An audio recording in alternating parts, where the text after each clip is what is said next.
everybody believes public mourning is appropriate for the death of a dog. So we're going to talk about that today. We're joined by Angela Epstein via Skype this morning. Now, Angela believes it's indicative of a sick society. And joining us in the studio is Anna Webb, along with her lovely little dog, Binky. And Binky. Binky. Binky's so excited to be here. Binky's shaking with excitement. Loving it. Yeah. But Anna thinks the death of a dog can be just as devastating as the passing of any family member. Angela, let's start with you first of all. You wrote an article last week. You got a lot of criticism for it. You were quite controversial in your beliefs. Why did you write what you wrote, and why do you believe in that? OK, well, I wasn't setting out to be controversial. I was simply, as a columnist, expressing a view, and I'm fortunate enough to have a forum to do that.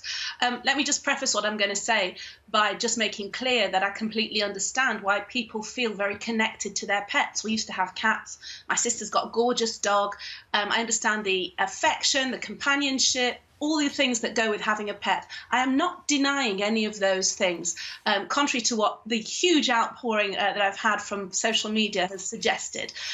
What I am simply saying is this: I don't think it does our common humanity well as a society to have a disproportionate outpouring of grief for a pet. It's almost like a form of grief tourism.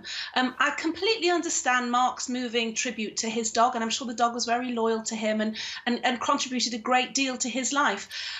But when, God forbid, somebody loses a family member, that walks with them for the rest of their lives. They can't replace it with another puppy to make them feel a bit better. So what I'm saying is not don't enjoy your pet, don't have all the feelings you have for your pet, but I'm absolutely troubled by people who feel that somehow there is parity between losing a pet and losing a dog. And just very quickly, just as a very quick sample of some of the remarks I've had on Twitter, not from the usual armchair warriors that spit the vile and say really, really horrible, nasty things. I'm talking about intelligent people who have gone to the trouble of sort of fielding an argument. But the upshot has been, you know, snivelling little toddlers who jump on you and spoil things for you.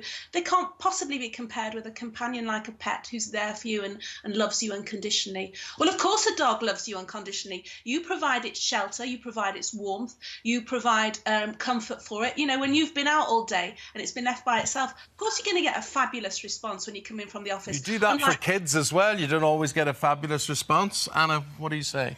Well, I think this whole issue actually goes way beyond Walnut. I think it's actually about death. As being a constant in life. It's something everyone has to face, everyone knows about it, everyone has experienced it, whether it's been with a family member and a person or... But Angela's saying it's disproportionate to compare an animal. You don't get that kind of outpouring if if somebody had posted on Facebook that the child had died. I don't think there is a difference, OK, because in Walnut's case, we're talking about this disproportionate amount of grief, you know, about this dog, Walnut, that's happened at a very strange time in the world's history where, you know, we're post-Brexit, where a lot of change has happened. Donald Trump was just elected a couple of days earlier before Walnut's passing.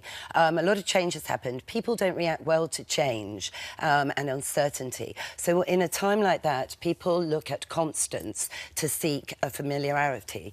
Death is a constant. So for Walnut, this outpouring, I think it was of great compassion and sympathy, but not only from people like myself, who obviously empathise from a dog lover's perspective, particularly as the last time I met Angela was with my dog that has since died. So it's about death, and it's about... But is it not as much, Angela, about people supporting Mark as a human being as it was about Walnut the dog? That's fine. If people want to show empathy towards Mark, and I think it's a bit of a low blow to say, you know, my dog since passed away. It's almost like trying to hike up the argument. My mum has since passed away since we last spoke. I wouldn't dream of denigrating her memory by bouncing this into the argument. We're talking about dumb animals, pets that bring a lot of joy to people's lives. But look, for example, from a charity perspective, I mean, you were talking about the money that they're hoping to raise for a place of remembrance. Angela. And, you know, they give more to donkey sanctuaries than they give to the British Legion, to the people that fought for our liberty. I think we have got it completely wrong. Enjoy your pets, love them, remember them. But don't final word, Anna. OK, well, in terms of the British Legion and there, my father fought in the Second World War. He won a medal. He would have been on that beach supporting Walnut. I think it is about respect, and I hope someone gives me the respect when I die. Gotta go after the weather.